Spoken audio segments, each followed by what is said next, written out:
Computer Science Education Week saw DSBN students from across the region attempt to spend over 1 million minutes coding. Their efforts are part of a worldwide initiative called the Hour of Code, which is working towards introducing students to the fundamentals of computer science. We picked the title 1 Million Minutes because A, it's totally achievable, B, it's incredibly useful, and C, it's a sexy title. It gets out there into the community. The business members are now engaged. We've got community members and lead industry partners in the room working with the kids. And we have a counter going on the website, ihaveniagara.ca/hourofcode, and you can see, and we're seeing engagement all day, every day, watching that number go up and up and up. I mean, it's only been a couple of days now, and last I looked, I think we're at about 180,000 minutes, and we're looking at 1 million, and we've got all of our main engagement happening on Friday, so I'm really, really confident we're going to hit that. Our visit to the DSBN Academy saw industry leaders introducing students to coding. Coding is the process that leads to creating computer software, apps, and websites. With computer jobs outnumbering qualified applicants 3 to 1, today's introduction could open the door to a future career. What kind of skills are needed to be a good coder?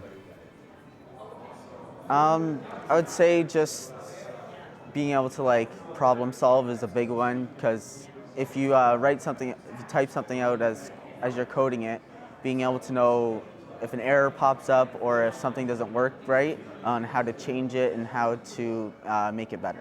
Take me ahead 10 years.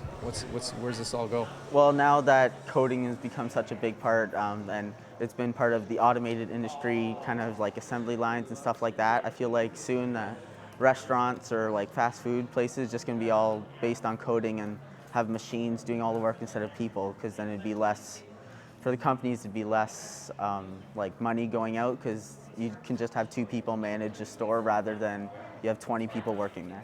Do you think a lot of people take coding for granted? I mean, we use the results of coding every day and maybe don't realize it? Yeah, I mean, there's little things that people do use every single day, and there's coding behind a majority of it. Technology has become such a huge thing in our society that a lot of people do take advantage of it. Like, kids these days, they're all on their cell phones and they just don't realize, there's so much more, and you need to understand it. You need to have an appreciation for it before you can take advantage of it in the way that they are. Partnering with the DSBN in the Hour of Code initiative is the Educational Research and Innovation Hub. They have secured corporate funding that will help acquire technology for students based on their participation in the Hour of Code. The workforce is moving into a freelance, an entrepreneur, a solopreneur kind of mindset. And to do that, you need this critical thinking, code thinking that happens, but also the coding themselves. To code the back end of a website is super expensive. The app development, super expensive. Even just basic knowledge of that can save an entrepreneur, a freelancer, a business in general, thousands of dollars per year. And if you can be that employable person with this basic skills, I think industry is driving that. And I think that the school boards are recognizing that it is definitely something that we need to be looking at. And iHub is the type of company that can provide that sort of helping hand until it is something that is a board-wide initiative. In Niagara, you're watching The Source.